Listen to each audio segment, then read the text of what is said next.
کہ اللہ بیجا اڑانے والوں کو دوست نہیں رکھتا، اور مویشیوں میں بوجھ اٹھانے والے یعنی بڑے بڑے بھی پیدا کیے، اور زمین سے لگے ہوئے یعنی چھوٹے چھوٹے بھی۔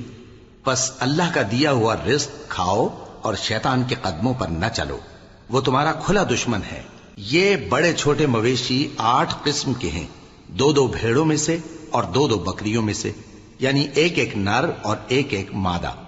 اے پیغمبر ان سے پوچھو کہ اللہ نے دونوں کے نروں کو حرام کیا ہے یا دونوں کی ماداؤں کو، یا جو بچہ ماداؤں کے پیٹ میں ہے اسے؟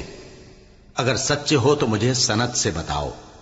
اور 2 اونٹوں میں سے اور 2 گایوں میں سے، ان کے بارے میں بھی ان سے پوچھو کہ اللہ نے دونوں کے نروں کو حرام کیا ہے یا دونوں کی ماداؤں کو، یا جو بچہ ماداؤں کے پیٹ میں ہے اس کو؟ بھلا جس وقت اللہ نے تم کو اس کا حکم دیا تھا تم اس وقت موجود تھے؟ اب اس شخص سے زیادہ کون ظالم ہے جو اللہ پر جھوٹ باندھے تاکہ بے جانے بوجھے لوگوں کو گمراہ کرے؟ کچھ شک نہیں کہ اللہ ظالم لوگوں کو ہدایت نہیں دیتا۔ کہو کہ جو احکام مجھ پر نازل ہوئے ہیں میں ان میں کوئی چیز جسے کھانے والا کھائے حرام نہیں پاتا، بجز اس کے کہ وہ مرا ہوا جانور ہو یا بہتا لہو یا سور کا گوشت، کہ یہ سب ناپاک ہیں، یا کوئی گناہ کی چیز ہو کہ اس پر اللہ کے سوا کسی اور کا نام لیا گیا ہو۔ اور اگر کوئی مجبور ہو جائے لیکن نہ تو نافرمانی کرے اور نہ حد سے باہر نکل جائے تو تمہارا پروردگار بخشنے والا ہے، مہربان ہے۔ اور یہودیوں پر ہم نے سب ناخن والے جانور حرام کر دیے تھے، اور گایوں اور بھیڑ بکریوں سے ان کی چربی ان پر حرام کر دی تھی، سوائے اس کے جو ان کی پیٹھ پر لگی ہو یا آنتوں میں لگی ہو یا ہڈی سے ملی ہو۔ یہ سزا ہم نے ان کو ان کی شرارت کے سبب دی تھی، اور ہم یقیناً سچ کہنے والے ہیں۔ اب اگر یہ لوگ تمہاری تکذیب کریں تو اے پیغمبر کہہ دو تمہارا پروردگار بڑی رحمت والا ہے، اور اس کا عذاب بھی گناہگار لوگوں سے نہیں ٹلے گا۔ جو لوگ شرک کرتے ہیں وہ کہیں گے کہ اگر اللہ چاہتا تو ہم شرک نہ کرتے، اور نہ ہمارے باپ دادا شرک کرتے، اور نہ ہم کسی چیز کو حرام ٹھہراتے۔ اسی طرح ان لوگوں نے تکذیب کی تھی جو ان سے پہلے تھے، یہاں تک کہ ہمارے عذاب کا مزہ چکھ کر رہے۔ کہہ دو کیا تمہارے پاس کوئی سند ہے؟ اگر ہے تو اسے ہمارے سامنے لاؤ۔ تم لوگ تو بس گمان کے پیچھے چلتے اور اٹکل کے تیر چلاتے ہو۔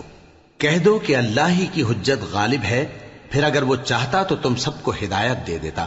کہو کہ اپنے گواہوں کو لاؤ جو بتائیں کہ اللہ نے یہ چیزیں حرام کی ہیں، پھر اگر وہ آ کر گواہی دیں تو تم ان کے ساتھ گواہی نہ دینا، اور نہ ان کی خواہشوں کی پیروی کرنا جو ہماری آیتوں کو جھٹلاتے ہیں اور جو آخرت پر ایمان نہیں لاتے، اور بتوں کو اپنے پروردگار کے برابر ٹھہراتے ہیں۔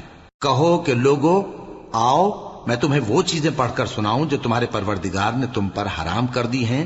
ان کی نسبت اس نے اس طرح ارشاد فرمایا ہے کہ کسی چیز کو اللہ کا شریک نہ بنانا، اور ماں باپ سے بدسلوکی نہ کرنا بلکہ حسن سلوک کرتے رہنا، اور ناداری کے اندیشے سے اپنی اولاد کو قتل نہ کرنا، کیونکہ تم کو اور ان کو ہم ہی رزق دیتے ہیں۔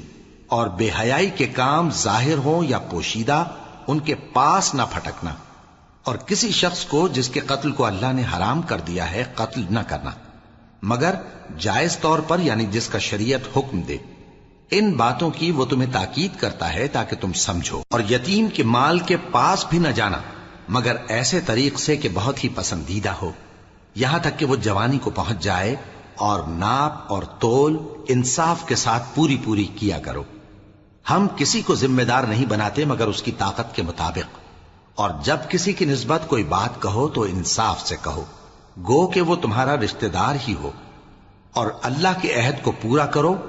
ان باتوں کا اللہ تمہیں حکم دیتا ہے تاکہ تم نصیحت قبول کرو، اور یہ کہ میرا سیدھا رستہ یہی ہے تو تم اسی پر چلنا، اور دوسرے رستوں پر نہ چلنا کہ ان پر چل کر اللہ کے رستے سے الگ ہو جاؤ گے۔ ان باتوں کا اللہ تمہیں حکم دیتا ہے تاکہ تم پرہیزگار بنو۔ ہاں پھر سن لو کہ ہم نے موسیٰ کو کتاب عنایت کی تھی تاکہ ہم ان لوگوں پر جو نیکوکار ہیں نعمت پوری کر دیں، اور اس میں ہر چیز کا بیان ہے اور ہدایت ہے اور رحمت ہے، تاکہ ان کی امت کے لوگ اپنے پروردگار کے روبرو حاضر ہونے کا یقین کریں۔ اور اے کفر کرنے والو، یہ کتاب بھی ہم ہی نے اتاری ہے برکت والی، تو اس کی پیروی کرو اور اللہ سے ڈرو تاکہ تم پر مہربانی کی جائے۔ اور اس لیے اتاری ہے کہ تم